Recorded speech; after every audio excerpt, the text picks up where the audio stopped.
Thank you very much. Welcome again to the Inside Turkey's 5th annual conference. My name is Kadir Üstün. I forgot to say my name in the morning. I'm the executive director here at SETA Foundation at Washington, D.C. I would like to warmly welcome all of you to this event once again. We have among us former and current diplomatic corps. I would like to welcome them also. We have Tugay Tuncer to represent our Turkish embassy here in Washington, D.C. We have former ambassadors Frank Ricciardone and James Jeffrey among us as well. I would like to welcome them also.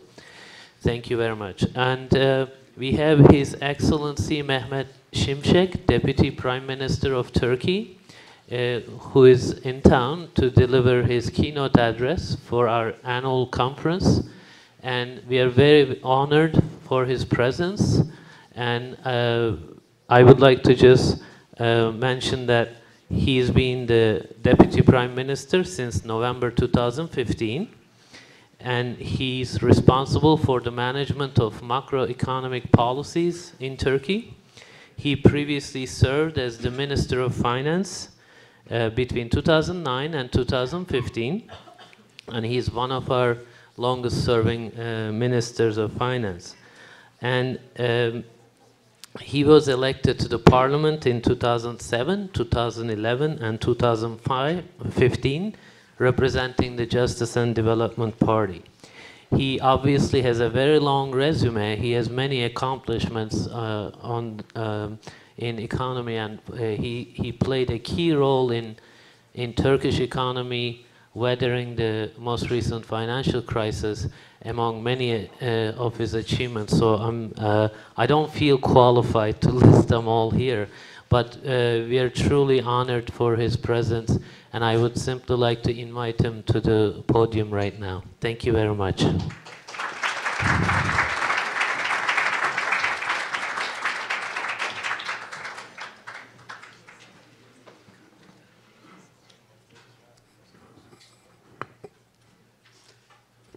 Good afternoon, ladies and gentlemen, distinguished guests. I'm delighted to be in Washington, and I'm happy to be here with you.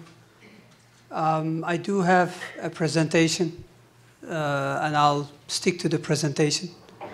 It's about Turkish story of the past decade and a half, and hopefully more about the story of the next decade. And I'll be happy to entertain questions at the end of the presentation. This morning I had a number of productive meetings. I met Treasury Secretary as well as Secretary of Commerce. We had very productive meetings. Turkey-US relations in terms of trade and investments is certainly well below where it could be. I mean, there is significant upside. We've been talking about this for years. But I would say that despite the fact that trade and investment component is well below its potential, relations between the United States and Turkey, the relationship is still a special one. And it's a relationship that is, in my opinion, much more robust, vibrant, and multifaceted than it's ever been. We live in a challenging neighborhood, difficult neighborhood, and there are many issues that we have to work. But today, I'll focus more on the economics of Turkish economic outlook and Turkish reform agenda. So very quickly, if I can get this to work. It's working here, but not there. All right, let me see if I can fix it.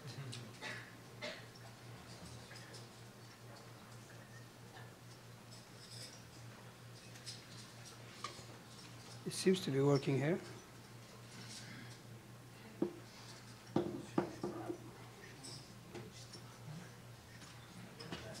Okay, so we'll have a manual control. All right. So, convergence. Here, I don't mean just convergence in nominal terms. Convergence actually is a term used within the context of EU accession and post-accession process. Nominal convergence is about essentially satisfying Maastricht criteria. Here I'm more referring to real convergence, quality of institutions, adopting first-rate, first-world legislation, building capacity to implement, which are actually key to long-term prosperity. When we look at Turkey over the last decade, if you exclude China and India, Turkey has done reasonably well relative to other emerging markets, which is the good news. Of course, China and India, they've done phenomenally better than us. So if you include them, we've underperformed. But excluding China and India, Turkey has performed well, and there has been real per capita GDP convergence with EU as well as United States. If you look at this chart here, it's PPP, purchasing power parity, per capita GDP relative to EU. Over the past 13 years, we've narrowed the gap by nearly 20-25 percentage points.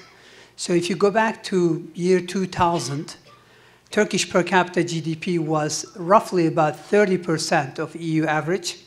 Last year, it was about 55% of EU average.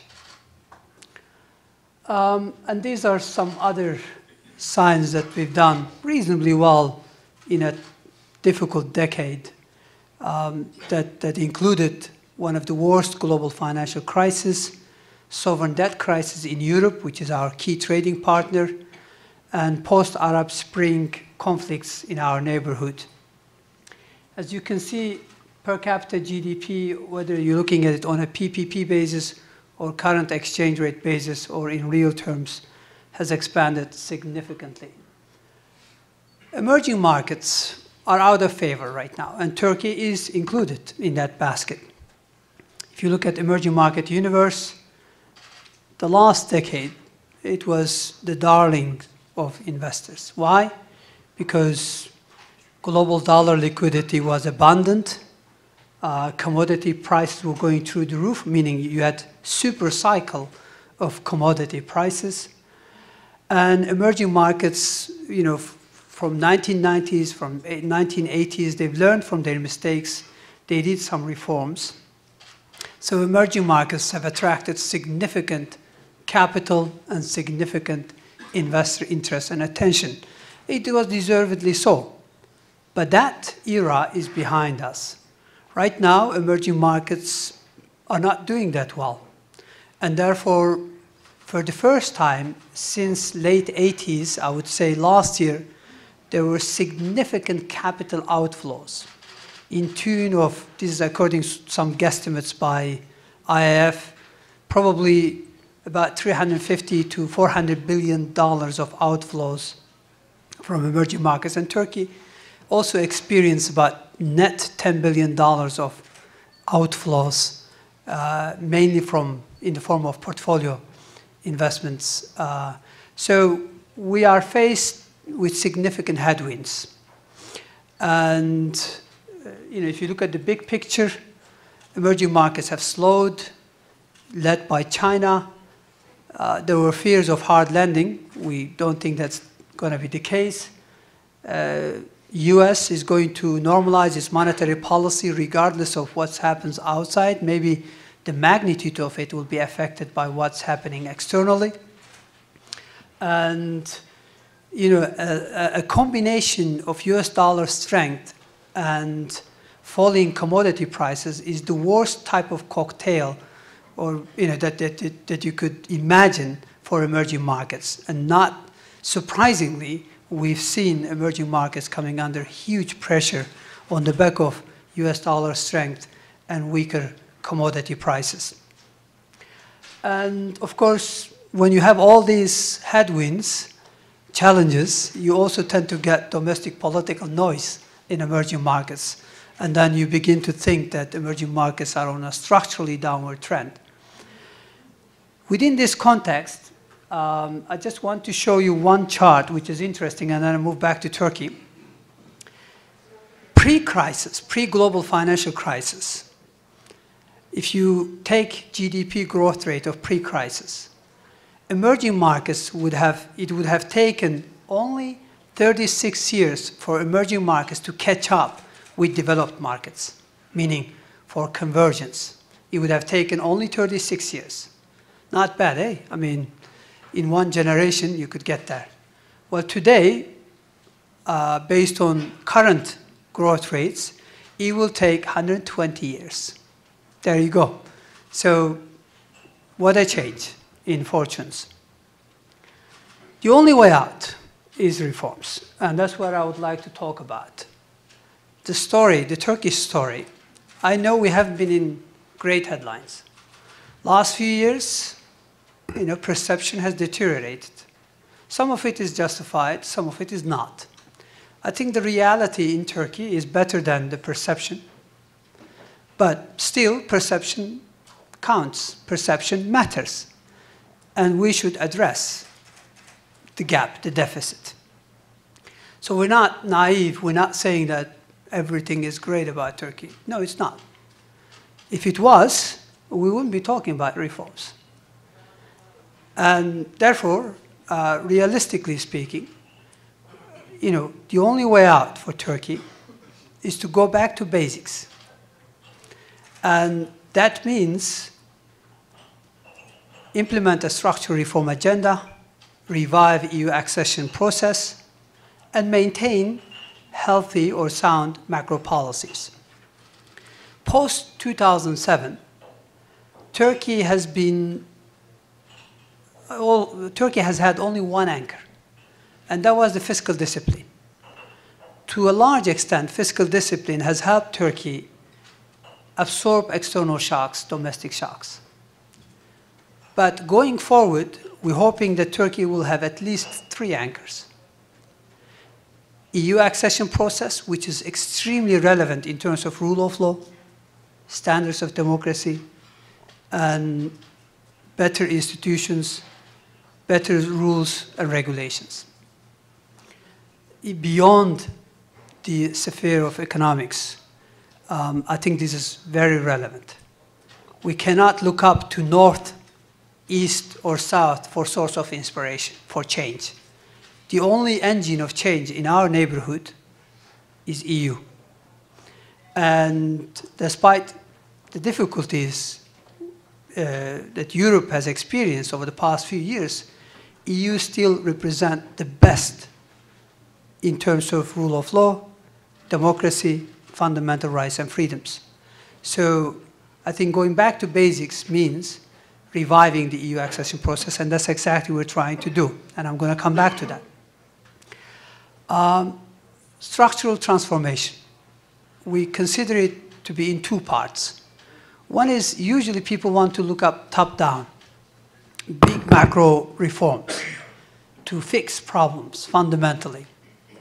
Well, in the case of Turkey, this was quite relevant in 1990s because we had a textbook problems. We had chronic fiscal deficits. Those deficits were monetized. We had high chronic inflation, unsustainable debt dynamics. So these were typical textbook problems that required good macro measures, reforms to address them. Today, Turkey's problems are a bit different. There are still macro issues, there are still rough spots in the Turkish economy, but it's more about low productivity. It's about where we're positioned in the value chain, global value chain. It's more about competitiveness. It's more about effectiveness of government, investment climate. So it's really more bottom-up approach that is needed to fix Turkey's problems. And that's exactly what we've done. Over the past 2 years, we've worked very hard to come up with a comprehensive structural reform agenda. And now we have 4 years ahead of us. Even if we deliver on 60%, 65% of these reforms, that should help Turkey put Turkey back on a high growth trajectory. So what are we talking about? Why do we need reforms? When the ruling party, the current ruling party, came to power, Turkey was low middle income country. And it's been there since 50s, actually since the beginning. First generation reforms that were done in 2001 and later helped Turkey move to upper middle income category. That's good news. But to avoid middle income trap, to avoid staying here for decades and decades, Turkey needs to do more. And that's where second generation, third generation reforms come in. And that's what we're talking about. So, the reform program has three components. The first component is sectoral transformation. We've identified 25 sectoral transformation. And we've unveiled them, and we're currently implementing it. The second component is, bigger, more broader structural reforms. And it's not limited to economics. It does cover judicial reform, it covers other areas. And the third one is EU accession, which I've explained is extremely relevant to long-term prosperity. Sectoral transformation. As I said, 25 transformation programs, about 1,250 micro measures, micro-level reforms. What are these? Don't worry, I'm not going to cover all the 25 sectoral transformation. But as you can see, it covers a very broad area from investment climate, shadow economy, savings, productivity, capital markets, labor market, etc. So it's a very broad range of transformation. So what is the difference between today and past? In the past, we've come up. I remember in 2007, I joined the cabinet, very excited. Moved from private sector and talk of second generation reform. I was so excited. It was in the party program, it was in the election manifesto, government program. A great wish list. And we were unable to deliver fully on that. So what is different this time around? Why should you believe that this time around we're going to do our homework? We're going to fix problems. Well, a couple of reasons.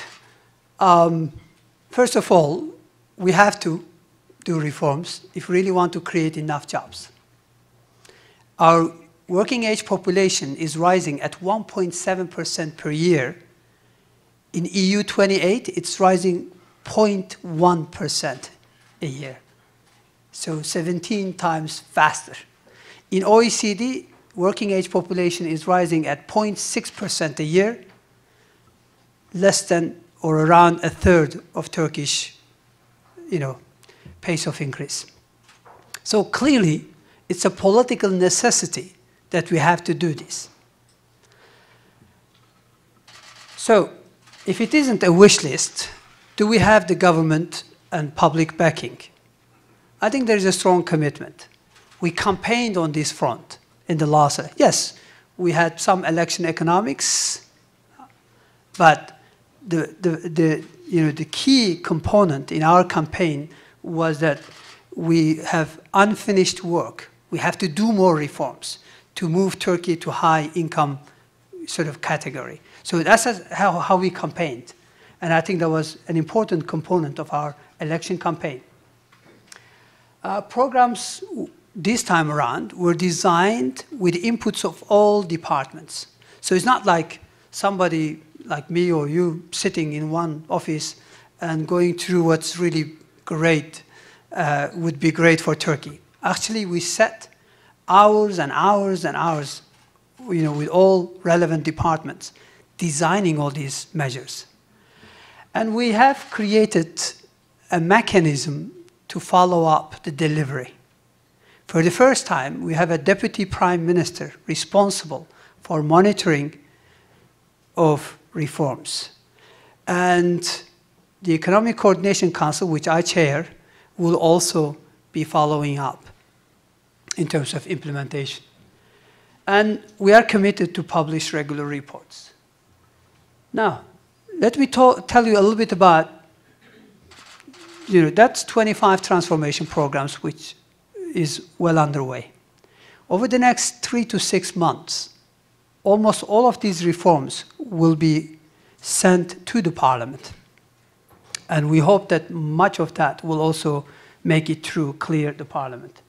The first chapter is enhancing transparency and combating corruption. What does it cover?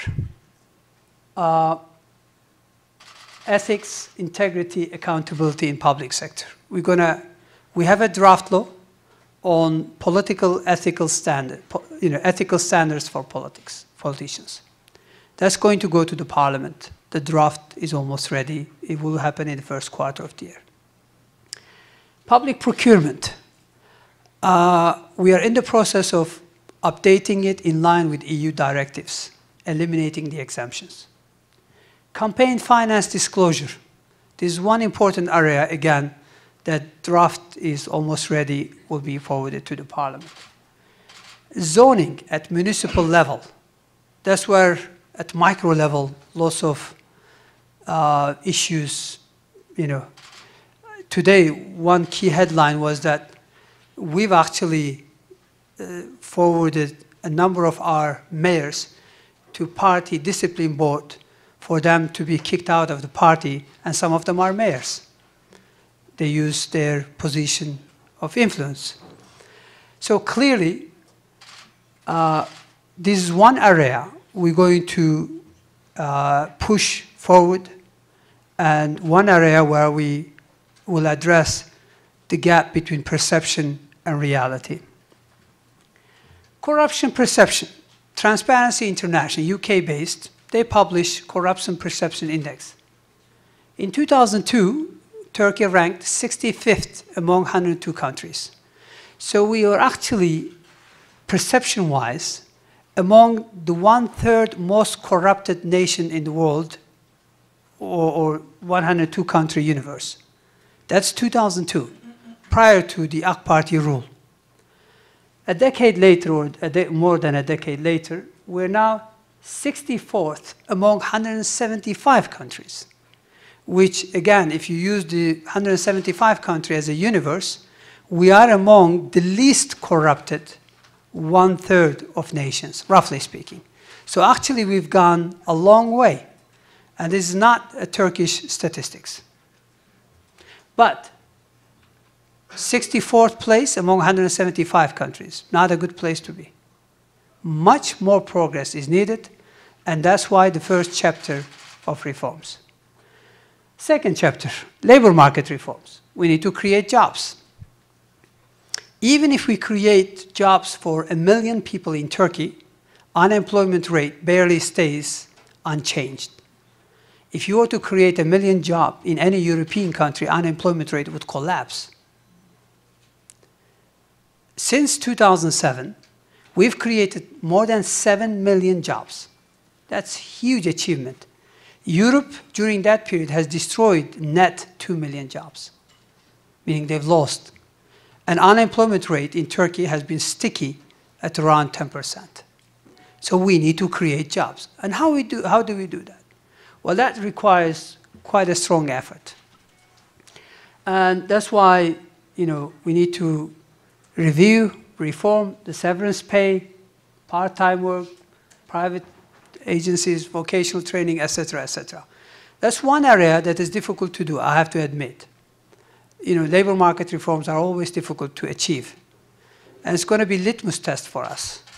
Hopefully, within the first quarter, a big chunk of this legislation, again, will be at the Parliament, and hopefully it will be pushed through the Parliament in the second quarter of the year, I hope. That's severance pay, one of the highest in the world. In the United States, it doesn't exist. The employment protection legislation is one of the most rigid in the world. Average weekly hours worked on the main job. Because it's difficult to hire and fire, companies making existing workers work longer hours. Just this chart tells you that if labor market was more flexible, many more people will find jobs and unemployment rate would be significantly lower. Just a very simple chart reading the other way around. Share of part-time employment is relatively low. I mean, Netherlands is one extreme. Nearly 40% of Dutch people are part-time employed. But of course, Turkey, certainly around 11%, doesn't, feature well. Labor participation rate among females is extremely low. And that's to do with education and transformation from being a rural society to an urban society. Labor participation rate among women, females, peaked back in 1950s. Why? Because in agriculture, there were hidden unemployees, but showed as employed. As people moved from rural areas to urban, with no education, with no qualification, and in the cities, working cost money. You have to get a bus, you have to have somebody take care of your children, or send them to a child care facility, whatever. So what I'm trying to say is that it's only recently that we began to boost labor participation rate among women. This is very critical. If Turkey is to achieve its potential, we have to increase that. And vocational training, compared to the past, and that includes AK Party period, we're doing well, and we're going to do more. Youth unemployment, I'll skip this. So bottom line is, we have a comprehensive labor market reform that is aimed at boosting employment and female labor participation. Investment climate. This morning, I've actually been very busy. I had two breakfasts. One was with Commerce Secretary, and the other one was US Chamber of Commerce with business community. And around the table, of course, many issues were raised. And we're aware that we're not perfect. There's a long way to go, lots of issues to address. If we want to be among the top 10 countries, we have to clearly adopt global best practices, best standards. We can't have Turkish way and be in the top 10. Very simple, straightforward. That's why we need a new patent law. It's ready. Should make it to the parliament, hopefully this month. Red tape, classic. Our court system, forget about the political aspects of our judicial system, which is complicated. Even a simple business case, first stage court, it takes 420 days. So we need to find ways around this. That's where the specialized courts, out-of-court settlements, arbitration, etc. comes in. And, of course, incentives. Now, this is the World Bank. This is a good survey. World Bank looks at almost 200 countries, and they say which country has the best climate to do business, ease of doing business.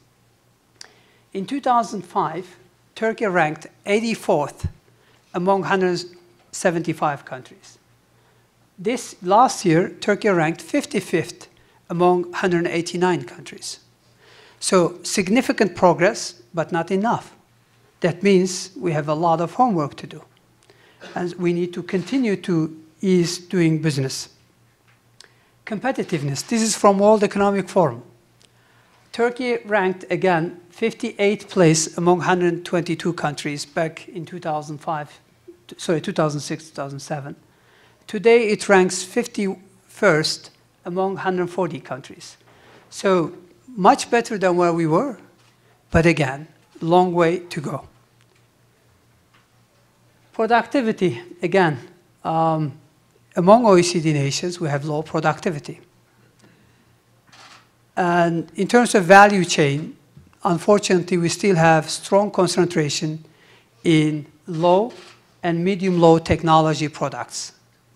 We need to boost medium-high and high technology component. All of this requires reform. R&D. R&D spending is 1% of GDP, but it was about 0.5% of GDP a decade or so ago. Would like to boost it to 1.8% over the next 3-4 years, and then to about 3% by 2023. I know this is very ambitious. The first reform package to make it to the Parliament is going to be on R&D. I chaired a meeting. We concluded the work on R&D package. It's ready. It will probably be forwarded again the next week. So we're not just talking reforms. Pretty soon you're going to see Parliament flooded with new reform bills, and hopefully we'll push them all through. If needed, the Parliament won't go to summer recess, and will work throughout entire summer, if needed, to get all these reforms through the Parliament.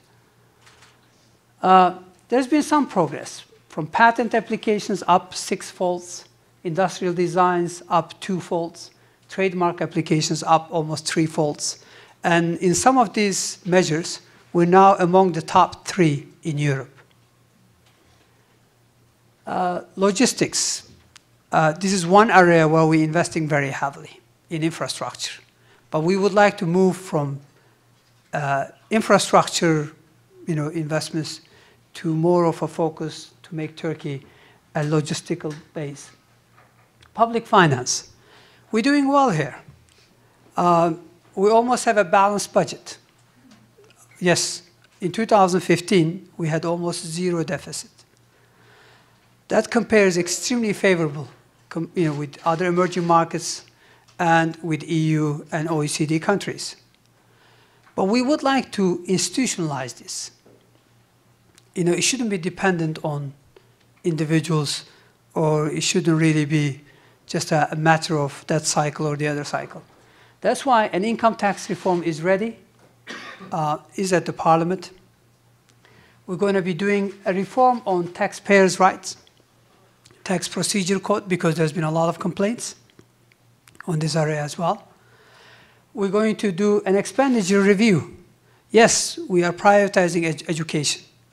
25%, nearly 1/4 of our entire tax revenues are now spent on education. Can you imagine? Not many emerging markets, not even developed markets, are doing that. So our biggest spending item is education, and about 1/4 of our tax are earmarked for education.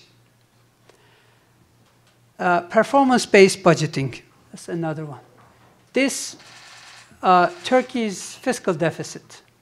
As I said, 2015, we had almost 0 deficit compared to 4% or over 4% for emerging markets average. That's quite an achievement. Again, if you look at debt to GDP, that's gross debt to GDP ratio, public sector debt to GDP. Turkey has about 34% and compares to 109% for OECD average, and about 94% for Eurozone, and about 44% for emerging markets average. Tax competitiveness-wise, Turkey is the 9th most tax competitive, and we have one of the lowest tax burden on corporates. Informal employment was at 52% back in 2002. Today it's down to about 35%, but 35% is still a high number. And overall share of informal economy as a percent of GDP is still running at about 1/4 of GDP. The EU average is about 18%, but best performing EU members are about 8 to 10%. So clearly there's a long way to go in terms of combating the shadow economy. Judicial reform. I'm not talking about political aspects of it, but certainly we need to have more arbitration mechanisms.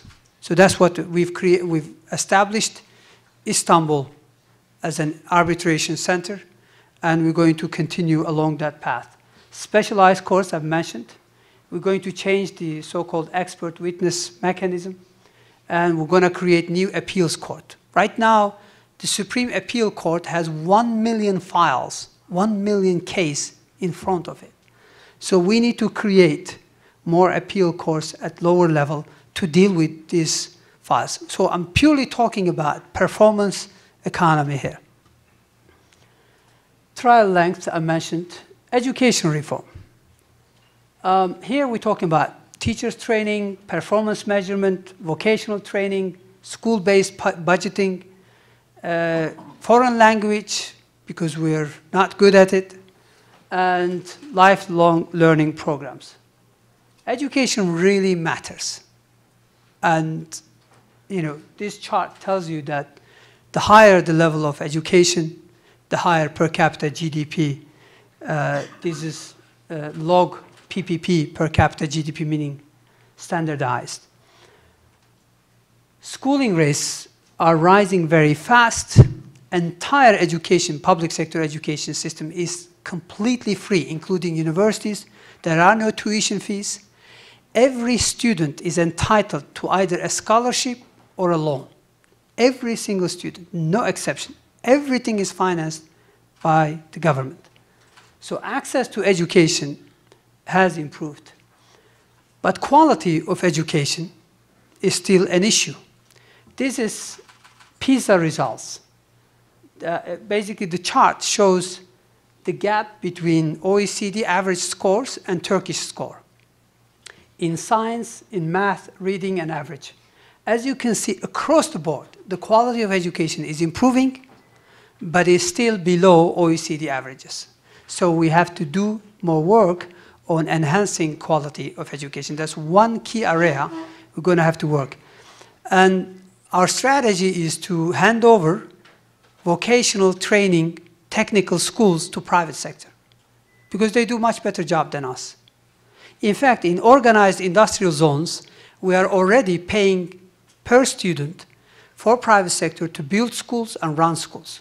So if you establish a technical school in where industry is, you get free land, tax exemptions, and per student, you get the full coverage of cost, and you can even make money.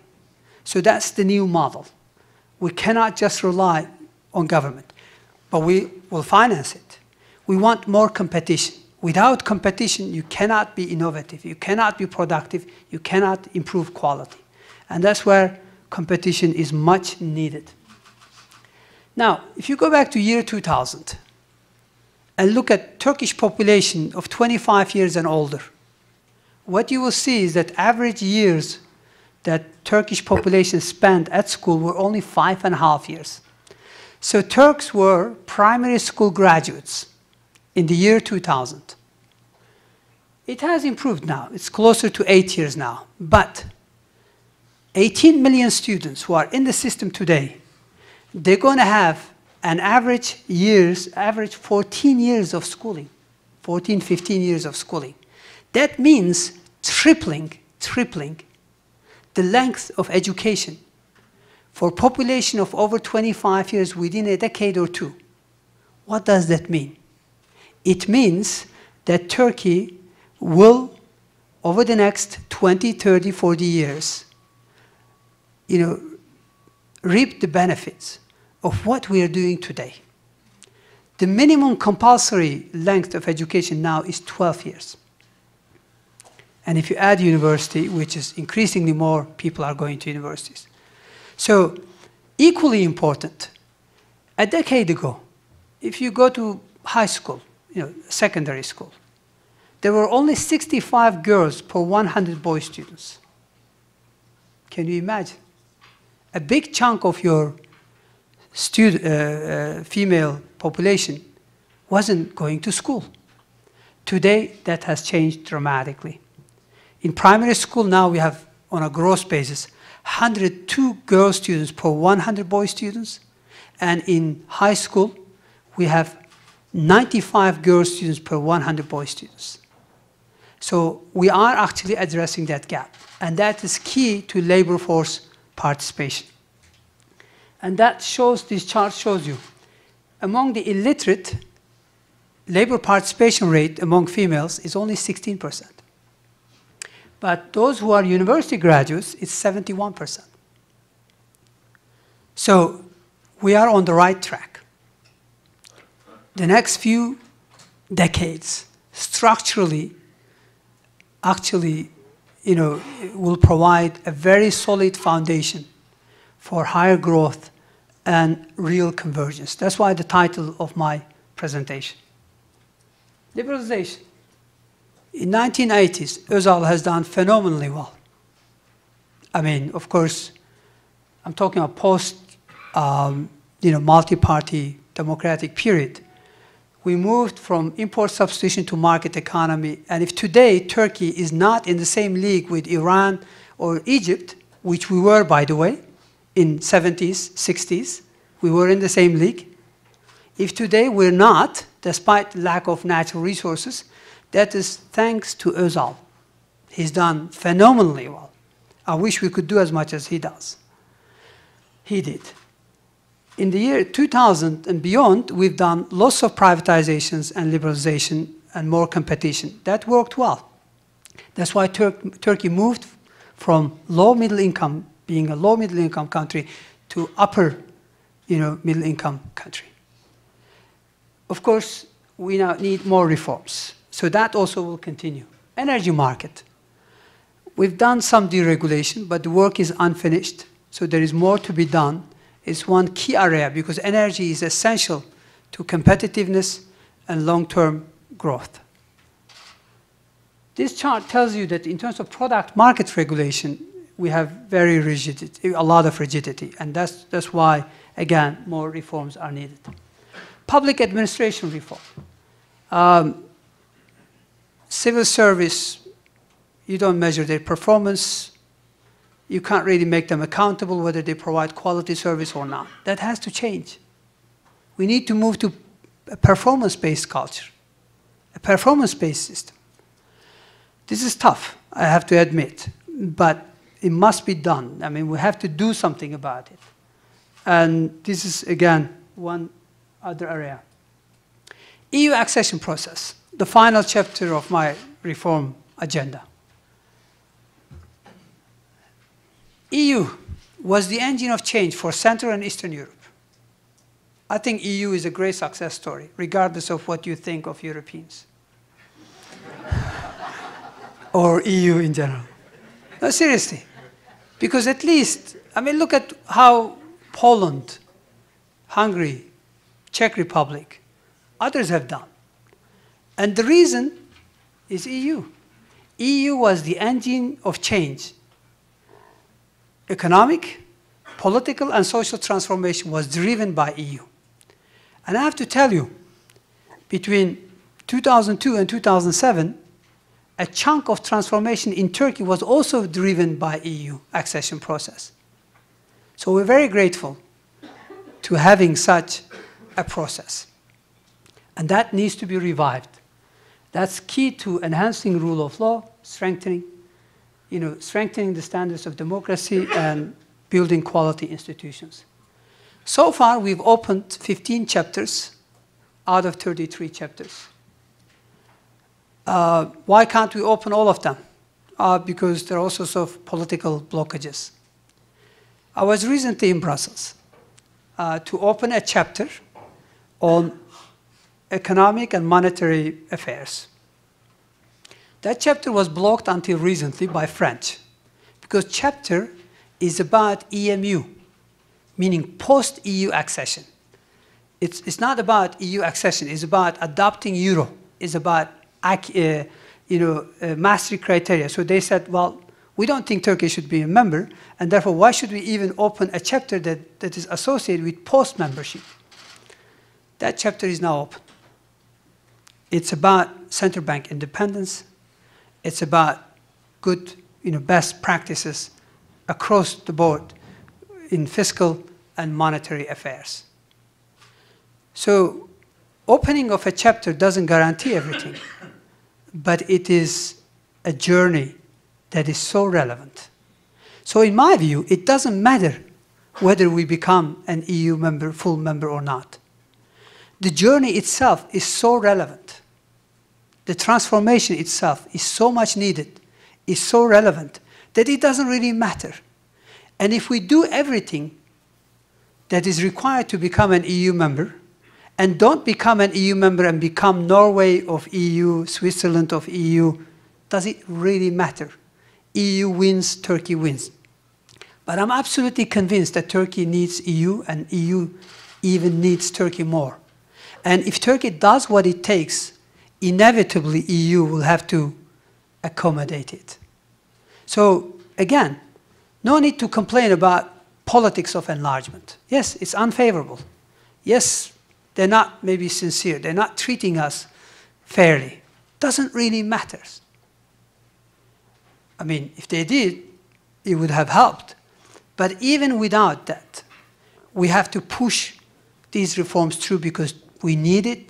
Our citizens deserve better standards of democracy, fundamental rights and freedoms, and, better rule of law.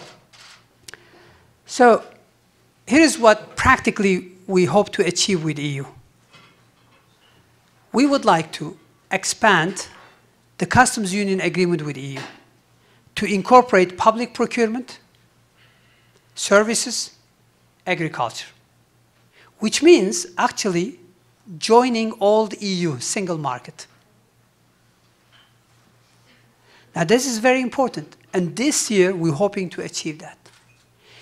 EU is under pressure, and now they've agreed to enhance the dialogue.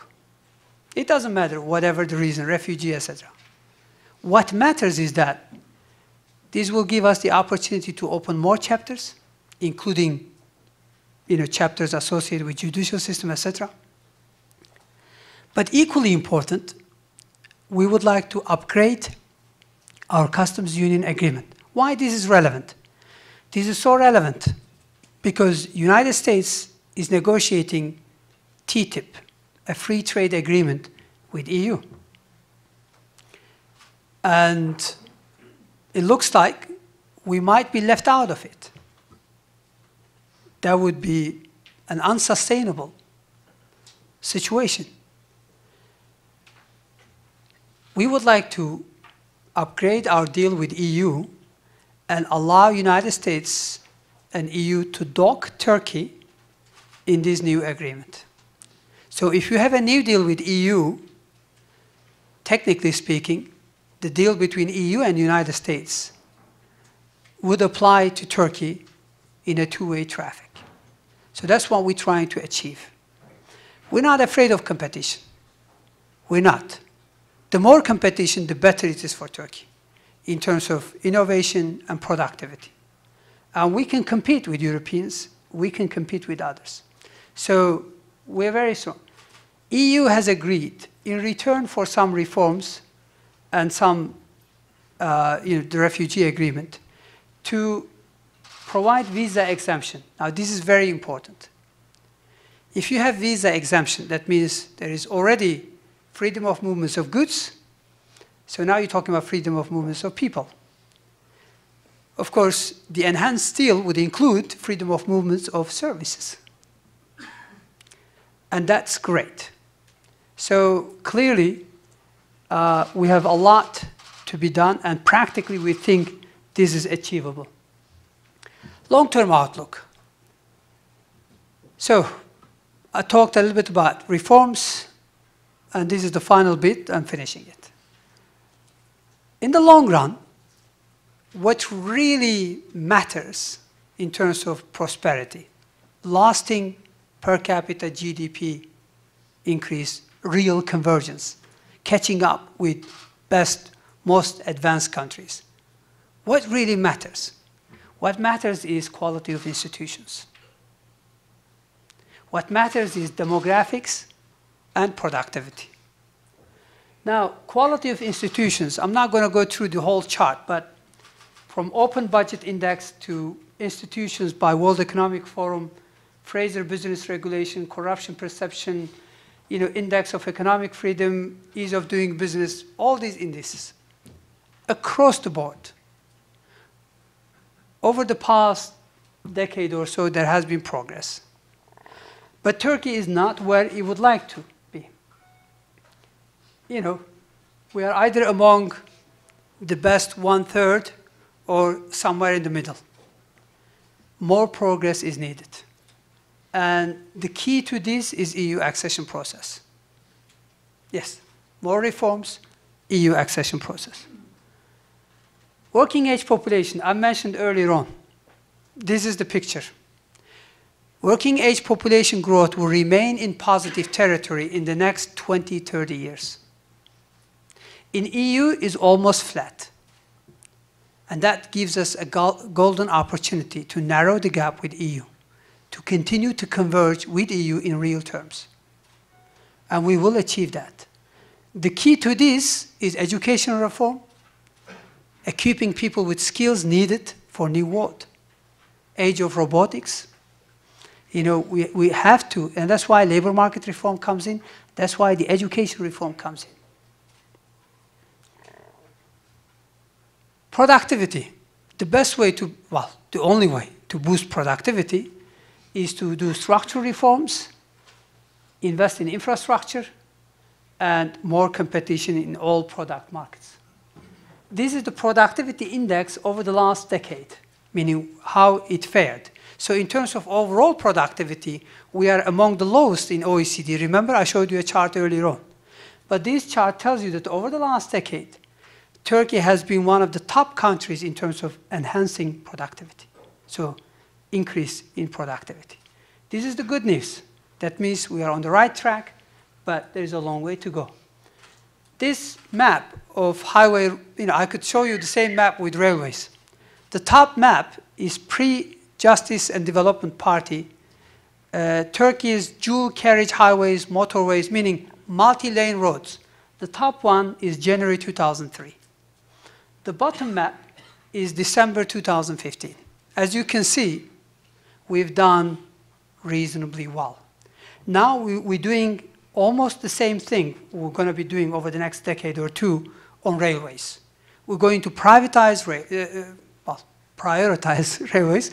We have privatized. No, thank you. Actually, we passed the law that liberalizes and allows private entities to run railways. So I didn't say anything that shouldn't have said it. But we are going to prioritize. We're building high-speed networks. Chinese are now talking about the modern Silk Road.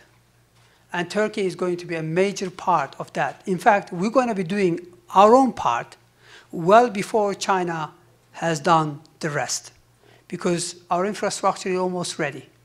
We've already connected the two continents. Marmaray project is under Bosphorus, a rail link. That way, essentially, you can get on a train now, go all the way to London. And hopefully, one day, you can get on a train from Beijing and come all the way to Istanbul and then London. Private sector investments has improved. Now, we must be doing something right. The number of international companies operating in Turkey has gone up from about 5,000 to 46,000. And FDI inflows, between 1980 and 2002 were total of $15 billion. Now, over the last, just over a decade, we've attracted over $160 billion. So we're not perfect. We must be doing something right, but there's a long way to go. So that's the Turkish story. The Turkish story is a complicated one. Last few years, there's been a lot of political noise, a lot of domestic issues that we have to deal with. And the perception, got affected. Our neighborhood is a tough one. And unless you sit on the fence on every single issue, it's not easy. And we don't. We've been very vocal, and it's complicated. But I can tell you this. The fundamentals are still strong. We have issues, but we have a very good roadmap how to address those issues across the board. And, we do not pretend that we are in good shape. We've done well, but there is so much to be done. And we have a great opportunity to do so. We have a strong majority in the parliament. We have a roadmap. And it just takes consistent effort to begin to deliver on this. And let's hope we deliver 65, 70%. And that would put Turkey back on a high growth trajectory of average of about 5% in real terms. And that would mean that we'll catch up with EU averages within the next 20 years. We don't have to wait for 120 years. So that's my story. Thank you very much for listening to me.